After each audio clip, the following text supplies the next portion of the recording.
네, 안녕하십니까. 저는 모비데이즈에서 운영하는 미디어 플랫폼인 모비인사이드의 유재석 디렉터라고 합니다. 저희는 이제 모바일과 스타트업 관련된 모든 이슈들을 취재하고 분석하는데요. 제가 오늘 사회를 담당하게 됐습니다. 저희 오늘 주제는 MCN, 방송의 새로운 패러다임이라는 주제입니다. MCN 같은 경우는 정말 세계적으로 화두라고 하는데, 최근 조사 결과에 따르면 이제 유튜브에 있는 톱 100 MCN 그 크리에이터들의 어떤 자산 가치를 따르면 이제 100억 달러라고 하네요. 11조 8천억 달러 정도 되는데요. 8천억 원 정도 되는데, 그리고 이제 미국 10대 청소년들이 이제 조사를 했는데, 연예인들 중에 1위부터 5위까지가 다 유튜브 스타였다라는 얘기를 합니다. 연예인들 이제 나는 몰라라는, 이제 미국은 확실히 그런 분위기로 가고 있고, 그렇기 때문에 디즈니 같은 이제 기존 방송 사업자들 이제 콘텐츠를 만드는 그런 조직들에서도 이제 MCN 조직이나 크리에이터들을 영입하기 시작하는 그런 움직임들이 있습니다. 그렇다면 한국은 좀 어떠할까? 좀 한국의 상황에 대해서 좀 듣고 싶어가지고 이렇게 좀 한 곳에 모으기 어려운 연사분들을 한 자리에 이렇게 초청을 드리게 됐는데요. 먼저 좀 이제 자기소개와 좀 회사, 어떤 회사인지 소개를 좀 청중분들께 해주면 좋을 것 같습니다. 본부장님부터 좀 해주시면 감사하겠습니다. 네, 안녕하세요. 저 신병입니다. 저는 지금 아프리카TV 소속으로 있고요. 아프리카TV는 개인 방송을 하는 샌드박스 이필성 대표님, 비디오 빌리지 조윤아 대표님, 옆에 최인석 대표님을 큰 박수로 맞이해주시기 바랍니다.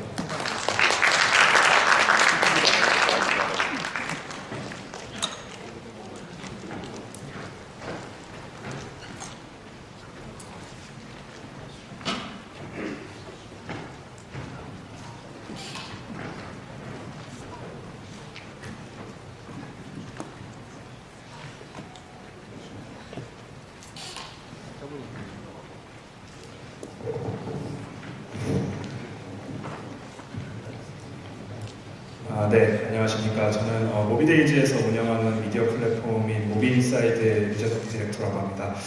저희는 이제 모바일과 스타트업 관련된 모든 이슈들을 취재하고 분석하는데요. 제가 오늘 사회를 담당하게 됐습니다. 저희 오늘 주제는 MCN, 방송의 새로운 패러다임이라는 주제입니다.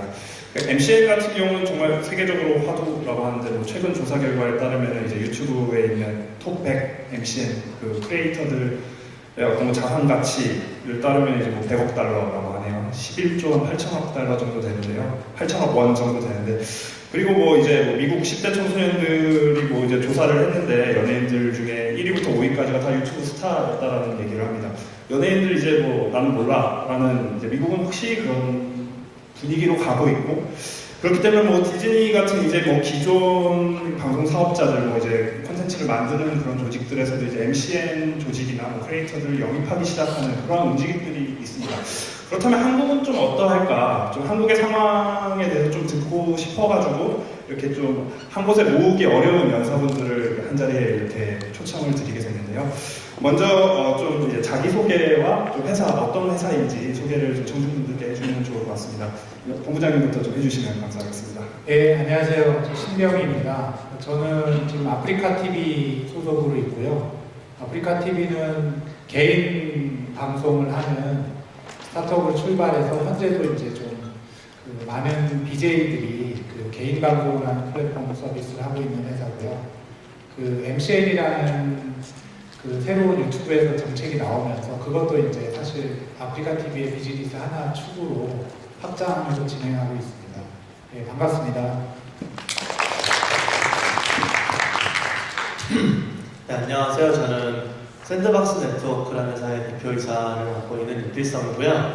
저희는 게임과 엔터테인먼트를 중심으로 한 MCN 회사라고 보면 되시겠습니다. 저희는 플랫폼이라든가 그런 걸 따로 운영하는 건 없고요. 순수하게 크리에이터라고 불리우는 그런 분들을 모아서 신디케이션 형태로 운영이 되는 회사고요.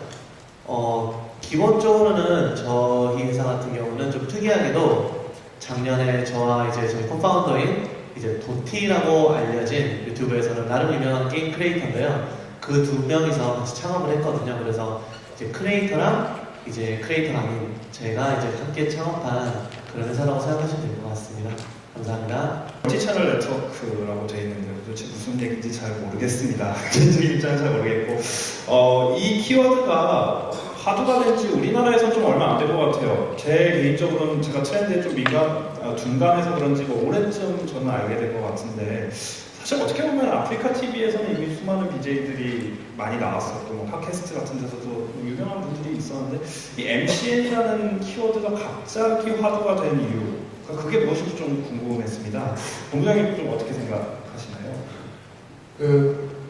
유재성이 말씀하신 것처럼 이제 우리나라에도 아프리카 TV 중심으로 크리에이터들이 자기 컨텐츠를 생산하고 방송하고 그걸 통해서 수익을 이미 이제 오랫동안 이제 나누고 있었는데요.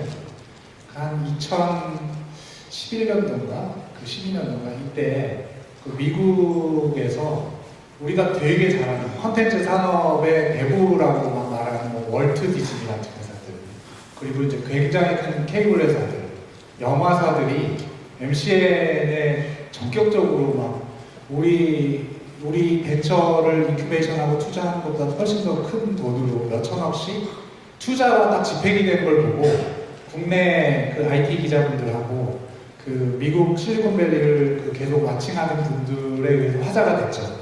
아니 도대체 우리나라에도 있었는데 왜 저들이 이렇게 많은 돈을 투자하면서 이것이 본인들의 되게 미래를 위한 투자라고 얘기를 하나 라고 하면서 굉장히 좀 화두가 많이 됐었고 그 영향으로 이제 국내에도 그에 따른 이제 그 창업이나 투자들이 계속 이루어지는 거라고 보시면 될 것 같습니다. 네, 잘 들었습니다. 어떻게 보면 이제 아프리카 TV 같은 경우 플랫폼을 지향하고 동시에 이제 MCN 사업까지도 하게 되잖아요. 좀 이제는 이필성 대표님부터 좀 이제 차례대로 말씀해 주시면 좋을 것 같은데 이 MCN 크리에이터들이 왜 모이게 됐는지, 왜 모여서 기업을 만들게 됐는지, 또 이제 샌드박스 같은 경우는 이제 게임에 특화된 그런 부분이고 이제 비디오 빌리지 같은 경우는 뭐 다양한 영역이 있겠지만 뭐 요리도 있고 유머도 있고 그리고 이제 레페리 같은 경우는 패션을 주제로 한 크리에이터들이 모이게 됐는데 그리고 아프리카 TV도 마찬가지고요. 이들이 왜 모이게 되었는지에 대한 이야기들을 좀 듣고 싶습니다. 일단 이제 기본적으로 저는 이 MCN이라는 회사가 MCN이라는 업의 형태가 중요하지는 않은 것 같고요. 이제 디지털 비디오, 디지털 환경에서 소비되는 비디오에 대해서 수요와 이제 공급이 증가를 하면서 굉장히 이 크리에이터라는 존재가 이제 많이 주목을 받게 됐다고 생각을 해요. 그래서 이 MCN 뭐 광풍이라고도 저는 업계에 있으니까 좀 더 광풍스러운 느낌을 받는데 광풍이라고도 불리우는 이 현상의 이면에는 사실 MCN이 있는 게 아니라 그 디지털 컨텐츠를 만들고 그거를 통해서 굉장히 큰 팬덤을 이제 확보하고 있는 그 크리에이터가 훨씬 중심에 있다 생각을 하거든요. 근데 이제 왜 그러면 크리에이터라는 존재가 하필 디지털 미디어계에서 이렇게 주목을 받느냐라고 했을 때 저도 나름대로 고민을 많이 해봤는데 기존에 이제 그 컨텐츠가 지상파 이런 곳에 유통이 되는 환경은 굉장히 높은 제작비가 들고 또 한 번 편성이 되면 이제 쉽게 바꿀 수가 없는 어떻게 보면 좀 유연성이 떨어지는 그런 이제 컨텐츠 제작 환경과 유통 환경이었다라고 한다면은 지금 디지털에서는 굉장히 훨씬 유연하고 또 로우 코스트로 컨텐츠를 만들 수 있고 대신에 좀 더 작은 리치를 바탕으로 좀 더 이제 적은 취향 저격 컨텐츠라고 하죠. 그런 팬베이스들에게 컨텐츠를 줄 수 있는 그런 환경을 만들 수 있는 게 이제 크리에이터가 베이스가 된다고 봐서 저는 이제 크리에이터를 제가 어떻게 부르냐면은 그 컨텐츠 제작과 유통에 있어서의 그 로우엔드 혁신을 하고 있다라고 제가 표현을 하거든요. 근데 이제 그 크리에이터라는 자체가 파급력이 있다는 거에 대해서는 저는 이제 예전부터 읽고 있었는데 MCN이라는 게 생긴 이유는 그 크리에이터가 이 험난한 이 컨텐츠라는 이 생태계에서 혼자 살아남기 너무 힘들기 때문인 것 같아요. 그래서 가장 큰 이유 중 하나는 정서적인 문제가 되게 있어요. 그러니까 지금 MCN들이 저도 MCN 운영하면서 제일 힘든 것 중 하나가 그 크리에이터들의 정서적인 부분들을 관리하는 게 제일 어렵거든요. 항상 외롭고 그 다음에 경쟁적인 환경에 노출이 되어 있고 그러다 보니까 이제 사람이 뭐 혼자서 할 때 외로우면 모이는 게 약간 인지상정이잖아요. 그런 측면에서 이제 사람들이 모이게 된 거, 그게 첫 번째 이유인 것 같고요. 두 번째는 좀 더 이제 그 경제적인 문제로 바라보면은 아무리 그 크리에이터라는 게 굉장히 좋은 컨텐츠 제작과 유통의 그 원천이라고 해도 미디어라는 거는 어쨌거나 규모의 경제가 있기 전에는 영향력을 바탕으로 뭔가 사업을 벌일 수가 없잖아요. 그러니까 지금 뭐 유명 크리에이터, 저희 크리에이터 중에 도티라는 분도 지금 한 달에 한 3천만 뷰 이상이 나오는 대형 크리에이터지만 그 혼자 크리에이터가 낼 수 있는 경제 효과는 그렇게 크지 않단 말이죠. 그냥 유튜브 수익을 좀 쉐어받는 정도? 근데 진짜 이 정도의 미디어 파워를 가진 사람들이 정말로 규모의 경제를 통해서 이제 영향력을 발휘하려면은 모이지 않으면 불가능하거든요. 근데 그 이네이블러가, 그 모일 수 있게 만들어주는 이네이블러가 바로 MCN인 것 같다고 생각을 하고 있습니다. 네, 감사합니다. 이 대표님이 뭐 친절하게 좀 설명을 해주신 것 같아요. 그러면 질문을 조금 더 바꿔서 가보겠습니다. 조 대표님, 지금 50분 정도 지금 크리에이터들 계신다고 했는데 좀 그 관리하기 쉽지 않을 것 같다는 생각이 들어요. 그분들 굉장히 비범한 분들이 많이 있잖아요. 어떻게 보면 톡톡 튀는 분들도 많이 있고 좀 어려운 점은 좀 어떤 게 있고 좀 대표님만의 어떤 운영 노하우라고 해야 되나? 뭐 이런 부분들도 좀 말씀해 주시면 좋을 것 같습니다. 크리에이터 관리 차원에서의 운영 노하우라든가 어려운 점에 대해서 말씀하신 것 같은데 어렵죠. 어렵고 왜냐하면 기본적으로 MCN이라는 것 자체가 콘텐츠를 모았다가 그냥 판매하는 1차원적인 비즈니스 모델에서 점점 더 진화해 왔거든요. 그만큼 크리에이터들이 원하는 건 더 세분화되고 저희들이 채워줘야 될 영역은 훨씬 더 많아진다는 거죠. 그렇게 됐을 때 저희들은 하나만 깊게 해서 예를 들면 디스트리뷰션을 우리가 세일즈를 비싸게 한다. 콘텐츠 하나당 우리가 뭐 100만 원에 팔 거야 라는 협상을 하려면 더 많은 콘텐츠를 확보해야 되고 또는 콘텐츠 질을 높이든가 이렇게 몇 개에 집중하면 되는데 크리에이터 숫자가 많아질수록 그들에게 제공해줘야 되는 그런 가치들이 많아지게 되는 거죠. 그럼 그만큼 저희들은 또 많은 플랫폼사들이나 파트너사들과 협업을 해야 되기 때문에 그런 서로가 원하는 적점을 찾아주는 과정에서 코스트가 많이 발생하긴 합니다. 근데 이제 어느 정도 시간이 좀 진행되다 보면요, 저희 내부에서는 그걸 좀 모듈화 할 수가 있는 거죠. 인큐베이션 부분이 필요하면 예를 들면 뭐 이쪽에서는 카메라를 촬영하는 방법 쪽이 필요한 촬영 및 제작 부분이 필요한 크리에이터가 있고요. 플랫폼 유통이라든지 기타 다른 트위터라든지 매체들을 활용해서 자신의 채널을 부스트하는 법에 대한 마케팅 커뮤니케이션이 필요한 친구는 그쪽을 준비해 주면 되고 자신은 컨텐츠도 잘 만들고 그리고 또 뭐 뷰도 잘 나오는데 문제는 이걸 수익화하지 못하는 친구들의 경우에 어떻게 하면 프로피터블하게 우리가 만들어줄 수 있을까를 채워주면 되고 이렇게 모듈화된 것들에 따라서 저희들이 채워주면 되겠거든요. 그런 노하우가 조금은 이제는 쌓인 것 같고요. 뭐 50명이 힘들다 그러면 아프리카 TV는 얼마나 힘드신지 그렇겠네요. 참 맞춤형으로 관리를 해주시는 게 참 어떻게 보면 필수 능력 중에 하나인 것 같다는 생각이 듭니다. 최 대표님은 이제 패션, 뷰티 쪽으로 좀 특화된 MCN을 운영하고 계신 좀 어떤 특징들이 있을까요? 크리에이터들의 특징도 좀 듣고 싶고 좀 MCN은 조금 다른 방향일 것 같다는 생각을 좀 해요. 네, 좀 그거에 대해 말씀해 주시면 감사하겠습니다. 네, 특징이 있다면 인원의 99%가 여자예요. 네, 저희 레피지 크리에이터 그룹의 남성분이 3분 계십니다. 60명 중에 3분이니까 95%가 여성분이시네요. 또 가장 큰 특징이 사실은 그러한 분들이 계시다는 거. 그래서 물론 다른 크리에이터들도 특징이 있겠지만은 뷰티 크리에이터 분들은 조금 더 트렌드에 민감하고 또 센시티브하고 그리고 경쟁심도 이제 무한의 경쟁심도 굉장히 있고요. 그리고 무엇보다 제가 뷰티 섹션을 선택한 이유는 확장성인 것 같습니다. 저는 이제 지금은 뷰티 크리에이터라고 부르지만은 한 1년, 2년 뒤에는 라이프 스타일러라고 부를 거라고 저는 봅니다. 뷰티 크리에이터들은 이제 여성들의 가장 큰 관심사, 아름다운 미를 다루고 있습니다. 근데 저는 뷰티를 사전에 검색하면 코스메틱이라고 나오진 않거든요. 뷰티는 아름다움이잖아요. 우리 뷰티 크리에이터들은 화장품뿐만 아니라 패션도 아름다운 중에 하나고 맛집을 가는 것도 아름다운 내 인생을 위해서 조금 더 맛집을 가는 거고 여행을 가는 것도 내 아름다운 삶을 위해서 가는 거예요. 저는 뷰티 크리에이터들의 특징은 하나의 섹션을 다루고 있는 것처럼 보이지만은 결국은 굉장히 많은 모든 삶을 다루게 될 것이다 라는 좀 미래적인 내부적으로 그런 걸 갖고 있습니다. 감사합니다. 좀 아프리카 TV 같은 경우는 좀 원래 플랫폼으로 굉장히 유명했다가 이제 MCN 사업도 같이 이제 하시고 있는 걸로 알고 있는데 그 이유를 알까? 좀 또 아프리카 TV만의 특징이 또 있을 것 같은데요. MCN 사업을 할 때 그 얘기도 좀 듣고 싶습니다.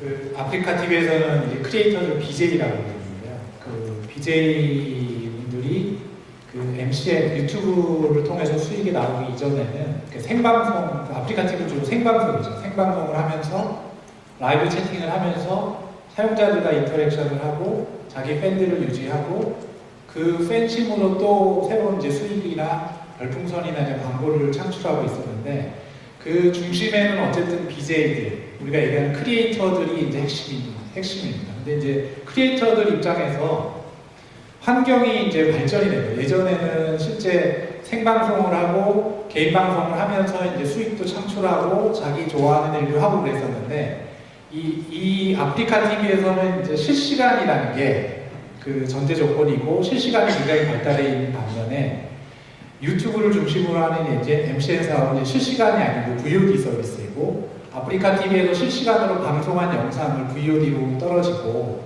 그거를 재편집하거나 하이라이트를 편집해서 유튜브에 올리게 되면 크리에이터 입장에서는 자기 팬들이나 자기 홍보를 할 수 있는 길이 확장된 거고요.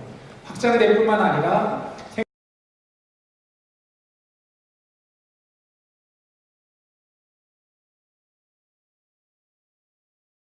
생방송을 함으로 인해서 생산되는 컨텐츠를 또 다른 수익의 창출의 기회로 삼아서 어떤 BJ들은 이제 아프리카 TV에서 나오는 수익이나 유튜브에서 나오는 수익이나 이제 비슷해진 BJ들도 있거든요.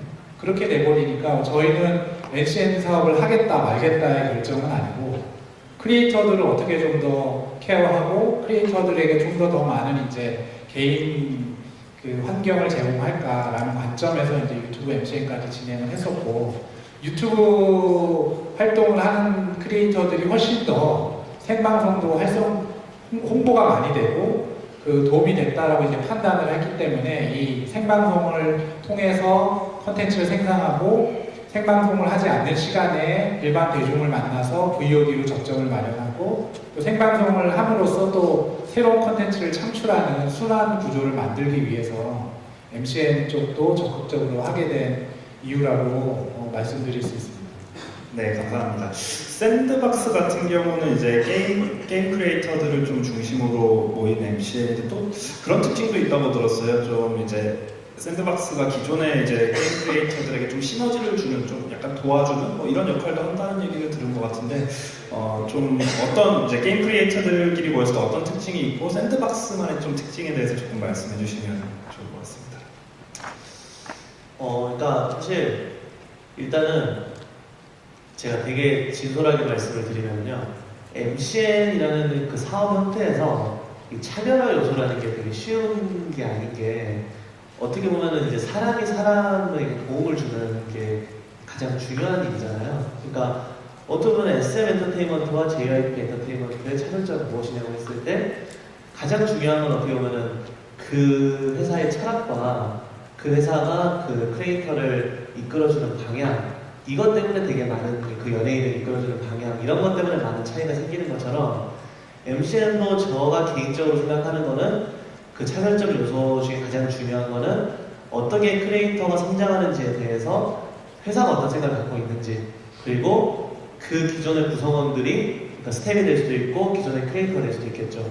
그분들이 그 부분에 대해서 얼마나 공감을 하고 같이 힘을 합쳐 나갈 수 있는지가 제일 중요한 것 같아요. 그러니까 사업이라는 게 분명히 뭐 자본, 시스템, 기술이 되게 중요하지만 결국은 사람이 만드는 거다 보니까 그걸 전제로 말씀을 드리고 싶고요. 그래서 저희는 그 부분에 있어서는 이제 크리에이터 네트워크, 저희가 샌드박스 네트워크라 이름을 지은 이유도, 이제 회사는 너희들에게, 여러 크리에이터들에게 좋은 환경을 제공하고 어느 정도 이렇게 공간을 제공할 수 있지만 결과적으로 함께 크는 거는 당신들 간의 이제 네트워킹을 통해서 클 수 있다라는 걸 계속 강조를 해요. 그게 왜 근데 그게 또 게임이랑 잘 맞아떨어지는 이유가, 이제 게임 같은 경우는 같이 하면 더 재밌잖아요. 예를 들어서 뭐 먹는 걸 같이 먹으면 더 맛있죠. 예를 들어서. 네. 근데 게임은 특히나 뭔가 스타도 같이 해야 재밌고 혼자 하면 재미없잖아요. 그러다 보니까 굉장히 자연스럽게 콜라보레이션의 형태로 많이 컨텐츠가 만들어져요. 그래서 뭐 도티, 잠들, 홍방장 이런 탑 크리에이터가 정말 뭐 이제야 막 들어온 그런 크리에이터와도 같이 컨텐츠를 차별시켜서 컨텐츠를 만들 수 있고 그 과정에서 이제 그걸 뺏고 뺏긴다는 생각을 가지는 게 아니라 이 전반적인 팬베이스를 같이 키워나갈 수 있다는 마인드를 계속 심어주거든요. 그리고 크리에이터들도 공감을 해주고요. 그게 아마 저희에게는 가장 큰 이제 저희만의 철학이 아닐까라고 생각하고 있습니다. 아, 네. 생각해보니까 그러네요. JYP의 수지가 있죠. 네, 그랬던 것 같습니다. 다음으로 이제 비디오 빌리지 같은 경우는 좀 영역이 좀 다양한 분들이 계신 것 같아요. 아까도 이제 협업을 좀 말씀해 주셨는데 좀 그런 다양한 요소들이 좀 협업을 해가지고 좀 더 이제 괜찮은 콘텐츠를 만든다거나 뭐 더 많은 팬들을 모으는 시너지 같은 거 내는 사례들이 좀 있는지 좀 얘기를 듣고 싶습니다. 네, 이제 저희 같은 경우에는 이제 샌드박스 같은 경우는 게임이고 저희는 실사다 보니까 이제 직접 카메라를 들고 움직여야 되는 점이 좀 다른 점인데요. 저희 같은 경우에는 컨텐츠 포맷이라는 게 사실 정해지는 순간 재미가 없어지는 그런 유머 또는 코미디 이런 부분들이다 보니까 항상 새로운 포맷을 연구해야 되고 새로운 컨텐츠를 찍어야 돼요. 네. 그런 과정에서 어떤 방법이 과연 좋을까를 고민하다가 일단 제작적인 측면과 수익적인 측면 두 가지에서 성공 협업 케이스를 말씀드리면 첫 번째로 제작 측면에서는 저희가 크라우드 소싱을 통해서 제작비를 펀딩 받고 그 펀딩 받은 제작비로 콘텐츠를 제작하는 프로젝트를 지금 진행 중에 있습니다.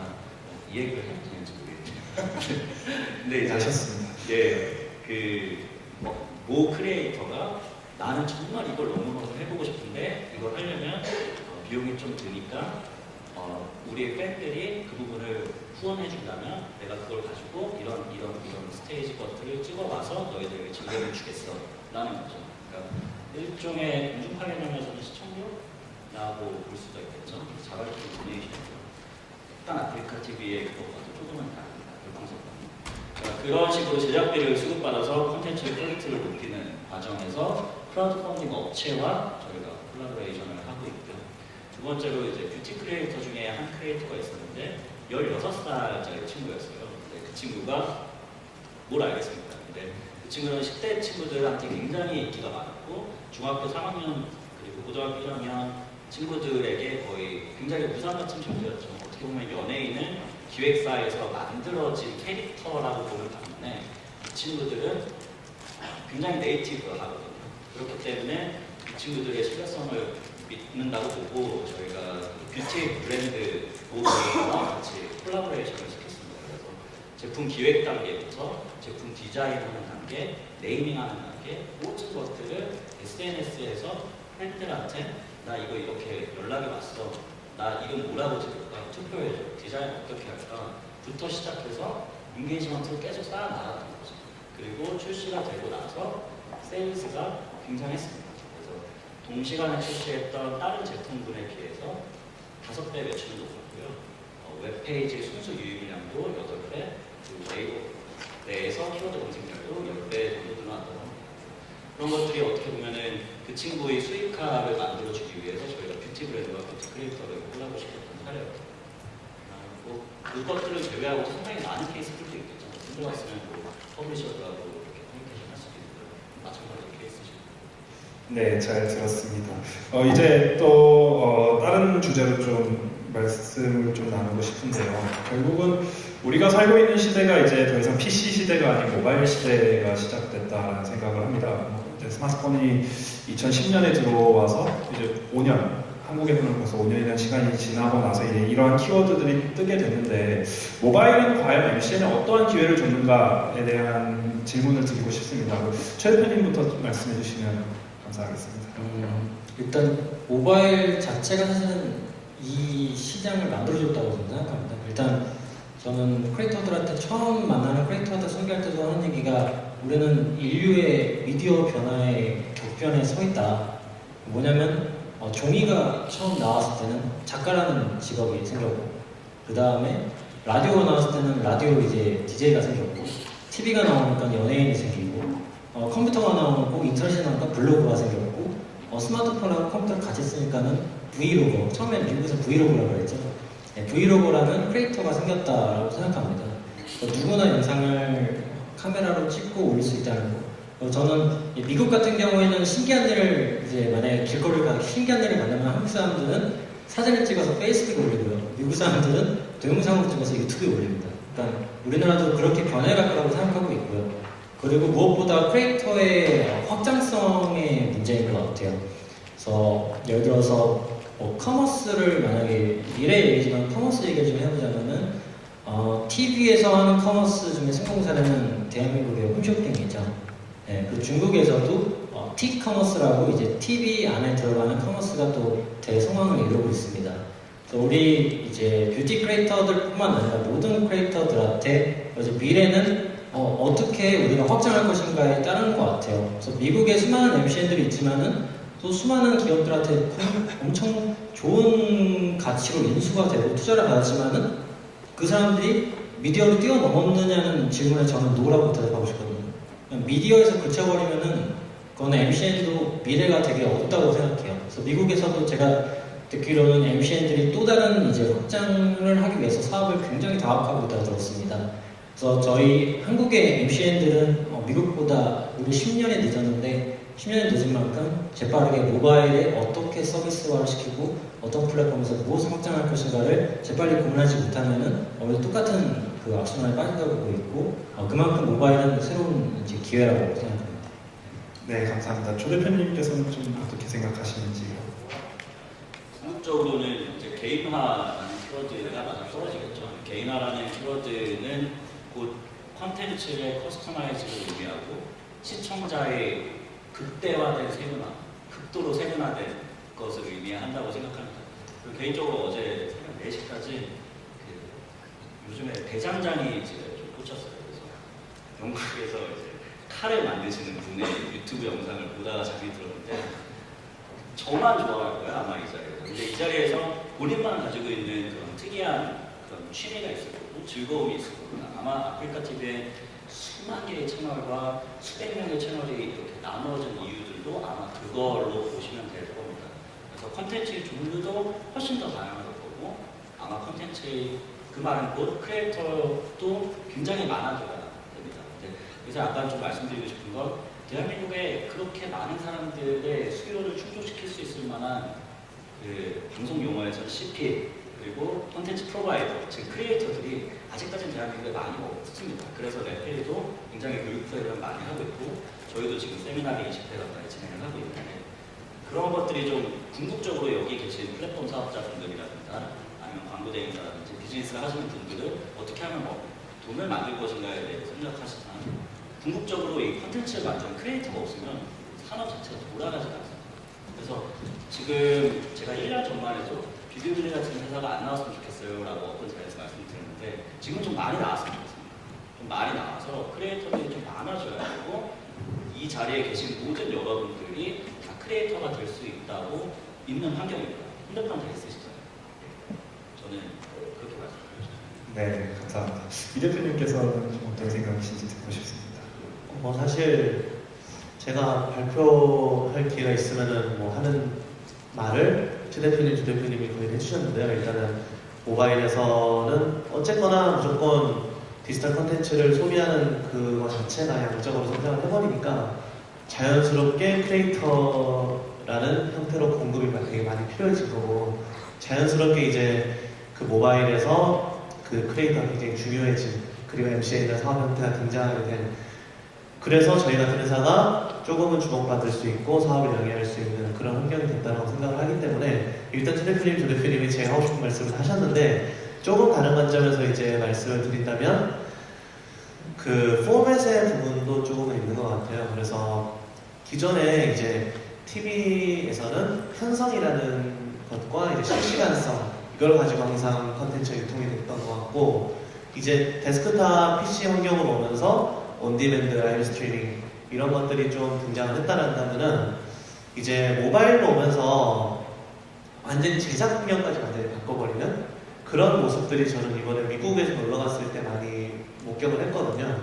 그래서 우리나라에는 아직 이제 그 기본적인 VOD와 기본적인 라이브 스트리밍 이 두 가지가 가장 이제 핫한 메인 플랫폼으로 자리매김하고 있지만 지금 제가 미국에서 봤을 때는 스냅챗이라든가 뭐 페리스코프 그리고 뭐 미러킷 같은 막 모바일 라이브 스트리밍 실제로 아카이브라는 것 자체가 존재하지 않는 동영상 플랫폼들이 굉장히 메인스트림으로 점점 가고 있다는 느낌이 되게 많이 받았어요. 그게 가능해진 이유는 이제 모두가 되게 쉽게 영상을 찍을 수 있고 모두가 쉽게 영상을 올릴 수 있고 그러다 보니까 굳이 이 영상을 아카이브로 해서 꾸준히 볼 필요도 없고 바로바로 그냥 소비하고 버리는 그런 현상까지 굉장히 많이 보이더라고요. 그래서 모바일에서 앞으로 또 이런 현상들을 좀 주목해야 되지 않을까. 그래서 이거는 계속 또 모바일 디바이스가 더 진화하고 점점 새로운 모듈이 더해질수록 컨텐츠 제작과 소비의 형태가 또 많이 달라질 거다. 그래서 새로운 양상이 등장할 것 같다는 생각을 하고 있습니다. 네, 감사합니다. 아프리카 TV 같은 경우는 모바일이 어떻게 보면 새로운 도전 과제였을 것 같다는 생각도 들어요. PC에서 굉장히 핫했던 기억인데, 근데 제가 봤을 때 또 성공한 것 같고요. 그래서 이 모바일 준 어떻게 보면 리스크와 기회 두 가지 다 말씀해 주시면 좋을 것 같다는 생각이 듭니다. 예, 말씀하신 것처럼 아프리카 TV는 이제 웹 베이스로 시작한 영상 서비스였는데 그 모바일로 전환되는 거를 사실 이렇게 성공적으로 좀 전환을 했다 이렇게 작동을 하고 있고 그 내부 이제 통계를 보더라도 이제 비슷한 거를 확신할 수 있는 통계는 나오고 있어서 이 환경이 되게 중요했고 변화가 굉장히 좀 쇼킹했고 그 쇼킹을 그 따라잡는데 굉장히 큰 많은 이제 시간과 노력과 트러블이 있었는데 전환이 됐습니다. 그리고 그 이후에도 사용자들이 지금 사용 형태는 뭐 너무나도 많은 곳에서 발표를 하고 있는데 이제 웹은 이제 거의 이제 안 보게 되고 모바일이 거의 80% 90% 이상 이제 동영상 소비하고 있는 상황이고 특히 이제 뭐 자기적이나 출근 시간이나 점심 시간이나 이런 데 트래픽이 막 튀는 현상은 공통적으로 좀 보이고 있는 것 같고요. 그 MCN 관련돼서는 사실 제 관점에서는 앞에 대표분들 얘기하는 거 공감하고 그 말씀 안 하신 거를 한 번 더 이제 그 제 관점에서 보면 모바일이 되면서 사용자들이 동영상 소비가 굉장히 많이 늘어났고 한 번 보던 걸 두 번 보고 10번 보고 100번 보고 집에 갈 때 보고 화장실 있을 때 보고 잠깐 쉴 때 보고 쉬는 시간에 보고 이렇게 보는 횟수가 많아지니까 조회수가 올라가고 조회수가 올라간 것 때문에 결국은 수익 광고 트래픽이 발생을 하게 되죠. 그 광고 트래픽이 MCN을 하고 있는 크리에이터들한테 이제 돌아가서 실제 웹에 있었으면 이렇게 크리에이터들이 이제 뭐 트래픽이 올라가고 주목받고 이러지 못했을 것 같은데 조회수가 많아지고 보는 양이 많아지다 보니까 기존 광고주들이 들어오게 되고 그 광고가 크리에이터들에게 쉐어되고 그리고 이 일만 해서도 회사 안 다니고 뭐 대학원 안 가고 박사과정 안 가도 충분히 이제 그 자기 경제생활을 영위할 수 있는 수준이 되기 때문에 이게 지속 가능해지고 그 역할에서 모바일의 조회수, 사용자들의 이제 동영상 소비의 횟수가 굉장히 큰 역할을 했고 그게 없었으면 여전히 1인 미디어라고 할지라도 예전에 미니홈피나 블로그의 열풍처럼 들어갔던 것처럼 이렇게 산업화되거나 지속 가능하게 되지는 못했을 것 같다 하는 생각을 저는 보면서 하고 있습니다. 네, 감사합니다. 이런 문제도 좀 있을 것 같아요. 최근에 제가 영상을 보니까 이제 기존 사업자들이라고 얘기를 할 수 있죠. 기존 뭐 N사에서 그 뭐 만들었잖아요. 동영상 플랫폼 만들어서 거기다가 이제 연예인들을 대거 집어넣고 D모사에서는 저기 마이리틀 텔레비전을 아예 가져가면서 데려가고 있는.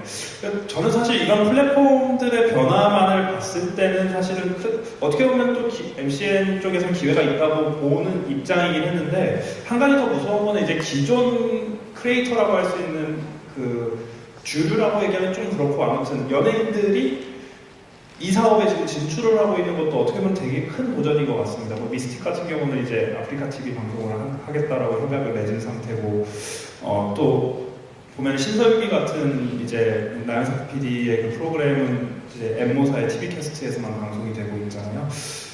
이런 어떤 기존의 주도권을 쥐고 있는 세력들의 진출에 대해서는 좀 어떻게 생각하시는지 이 대표님께부터 좀 먼저 듣고 싶습니다. 네, 그 질문을 제가 되게 많이 받았는데요. 처음에는 저도 그랬어요. 그러니까 그러게 어떡하지? 네, 이런 생각을 좀 했었는데 저도 시장에 대해서 이제 공부를 많이 하고 일을 하면서 느끼는 거는 전체 비디오라는 파이라는 게 존재를 한다면은 기존의 그 메인스트림 미디어의 파이가 엄청 컸고 디지털 파이는 되게 조그맸잖아요.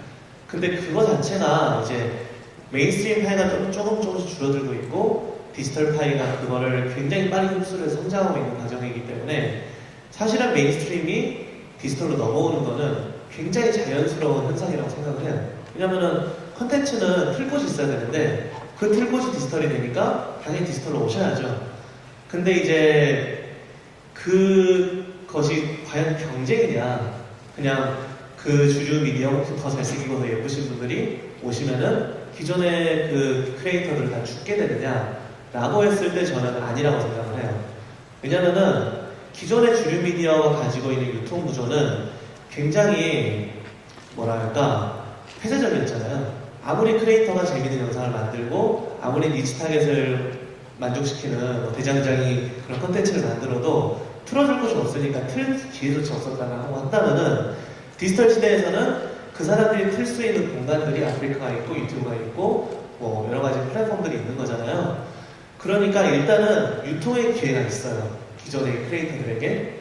근데 두 번째는 유통 기회 있으면 뭐해. 퀄리티 떨어지잖아. 라고 말할 수도 있는데 의외로 그렇지 않다는 말이죠. 이 퀄리티라는 거 그리고 영상의 뭐 질, 품질, 뭐 품위 이런 것들이 지금의 이제 우리가 저희 20, 30대 시각으로 보지 말고 10대 그리고 더 어린 그런 프리티네이저의 시각으로 봤을 때는 과연 주류 미디어에서 만드는 컨텐츠만이 더 낯선 컨텐츠고 더 퀄리티가 높은 컨텐츠를 했을 때 이게 의외로 되게 아니라는 거죠. 그게 증명이 되고 있는 게 지금 미국에서 주류 미디어가 디지털로 공격을 들어온 지는 굉장히 오래됐잖아요. 훌루만 생각해도 몇 년, 10년 가까이 된 플랫폼이고 그럼에도 불구하고 지금 퓨리파이가 어떻고 스머시가 어떻고 이런 탑 크리에이터들이 오히려 레이디 가가 같은 그런 주류 미디어 탤런트보다 영향력 있는 사람이 되고 있다는 거는 이 밀레니얼 제너레이션들이 굉장히 편견 없이 컨텐츠를 바라보고 있다는 거예요. 그래서 별로 걱정을 안 한다는 건 두 가지 이유죠. 다시 정리하자면은 메인스트림에서 디지털로 넘어오는 것은 굉장히 자연스러운 변화다. 두 번째는 유통의 자유도가 있는 상태에서 이 유저들이 굉장히 평등하게 크리에이터들을 바라봐주고 있고 그 크리에이터들의 나름 취향적인 컨텐츠들이 반응을 얻고 있다는 거죠. 그 두 가지에서 더 큰 파일을 서로 같이 공유하는 그런 모습이 되기를 바라고 그렇게 예상을 하고 있습니다. 네, 감사합니다. 조 대표님께서는 좀 어떻게 생각하시나요? 조금 다른 관점에서 말씀드리면 저는 기본적으로 크리에이터는 연예인은 아닙니다. 크리에이터는 자꾸 방송의 기준에서 말씀드리면 작가이자 PD이자 편집자이자 편성 PD이자 광고 영업자이자 전체 다를 모든 일을 하는 사람을 저는 크리에이터라고 생각합니다. 모두 탑 크리에이터들도 다 마찬가지고요. 그런 관점에서 봤을 때 연예 기획사라든지 아니면 방송사 같은 경우는 조금 한계가 있죠. 뭐 유명해지고 싶다라는 그러니까 개인 크리에이터를 관점에서 봤을 때 유명해지고 싶다라는 목적은 똑같지만 뭐를 해서 유명해지고 싶다라는 관점은 좀 달라요. 내가 재밌게 콘텐츠를 만들어서 사람들이 재밌게 봐주면 난 너무 좋다는 1위 크리에이터의 관점이고 내가 추는 춤을 사람들이 따라추고 내가 부르는 노래를 사람들이 따라 불렀으면 좋겠어. 그래서 내가 유명해졌으면 좋겠어는 연예기획사의 연예인 관점입니다. 그래서 좀 다르다고 봅니다. 그래서 궁극적으로 그 시장이 이쪽에 들어온다 하더라도 그 시장 자체의 분류는 멀티 채널 네트워크라는 직역했을 때는 그들도 MCN이지만 궁극적으로 저는 그 중간에 있는 C를 채널이 아니라 크리에이터라고 보거든요.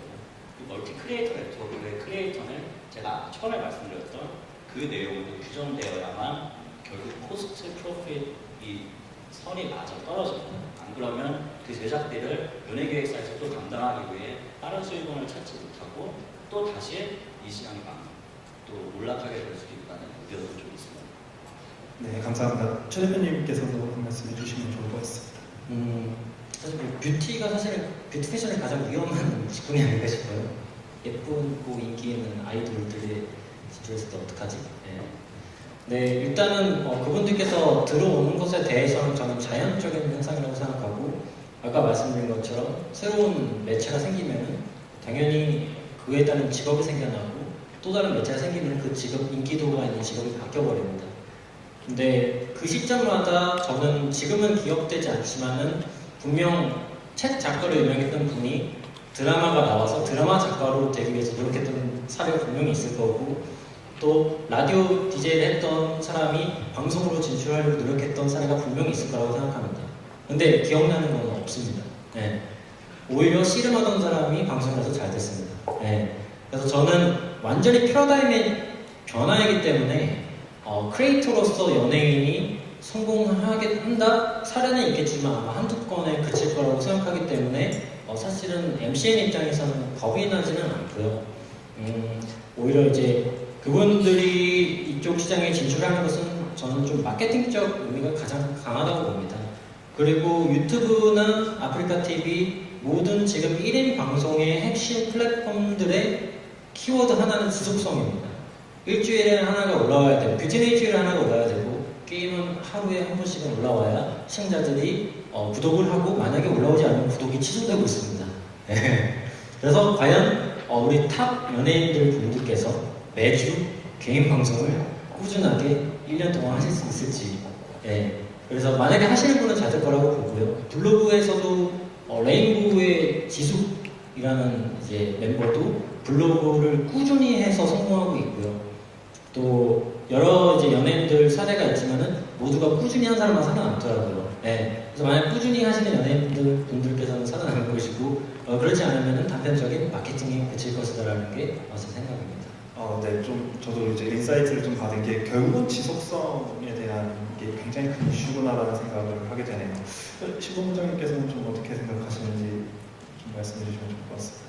저도 뭐 의견이 크게 다르지는 않습니다. 그 대중매체는 한 명이 1000만 명, 2000만 명을 이제 만족시키고 그들의 그 공통의 재미를 이끌어내는 것에 비해서 이런 인터넷 개인 방송이나 MCN은 제가 꼭 유재석이나 이제 강호동이 될 필요는 없고 제가 수지가 될 필요는 없고 나를 좋아하는 10,000명, 20,000명, 10만 명 정도의 다양성을 만족시킬 수 있으면 가는 거기 때문에 그 사실 이제 인터넷 매체는 좀 용도가 좀 다르다고 생각하고 그 다음에 지속성이라는 것도 그분들이 그 대중 연예인들이나 대중 인기자들은 사람이 있는 곳이면 어디나 가기 때문에 그 관점에서 바라보고 있고 과연 이거를 이제 계속적으로 자기 업으로 삼고 집중할 수 있고 이걸 연구할 거냐 작가나 PD나 감독이 어떤 코디네이터를 하지 않는 상태에서 개인의 그 자발성이나 자기의 재능을 이제 표출해낼 수 있는가는 완전히 이제 다른 얘기라서 그렇게 저는 보고 있고요.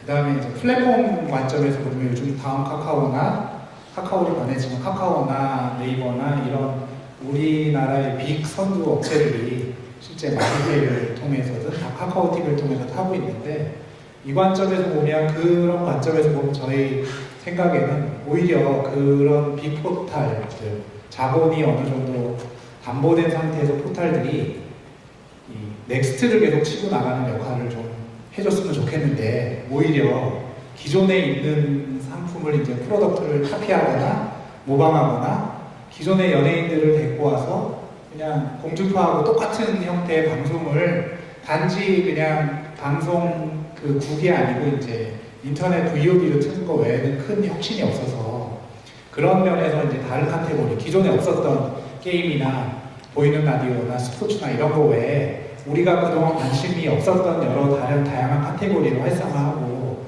인큐베이션하고 투자하는 데 역할을 더 집중해서 이 파이가 커지도록 해야지 기존에 있는 걸 서로 이제 네 소속이냐 내 소속이냐 네가 할래 내가 할래 쟤는 안 주고 나만 줘 뭐 이런 것들은 오히려 미디어가 발전하는 과정에서 이제 100년 전, 200년 전에 행해졌던 그 독점이라는 거잖아요. 인터넷 정신이나 이런 거하고 맞지 않는 형태로 플레이를 하고 있기 때문에 오히려 이제 그런 면에서는 좀 아쉬운 면이 있고 오히려 이게 산업화되고 훨씬 더 다양화되기 위해서는 그 카테고리를 확장하고 정말 우리가 맨날 얘기하는 대로 투자하고 인큐베이션 하는데 에너지가 좀 쏟아졌으면 좋겠고 그렇게 되면 각각 갖고 있는 관점에서 오히려 우리나라가 이 크리에이터들을 대상으로 해서 세계화할 수 있고 그 세계화된 사람들 중에서도 아까 초반에도 말씀하셨지만 그 미국 스타들, 미국 어린이들이나 티네이저들이 좋아하는 유튜브 스타들 중에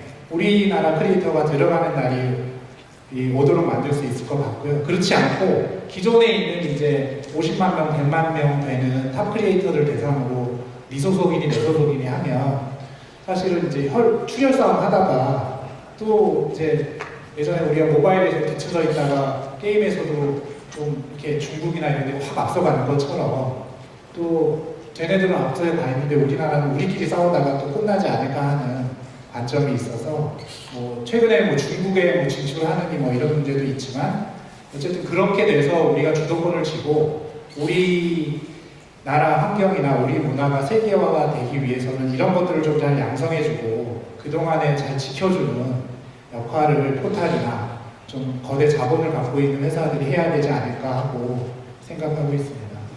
네, 감사합니다. 사실 몇 가지 질문이 더 있긴 했었어요. 뭐 예를 들면 저 같은 경우는 이름이 유재석인데 유재석한테 묻히지 않을까요? 뭐 이런 질문들이 좀 있긴 했어요. 크리에이터가 되기 위해서.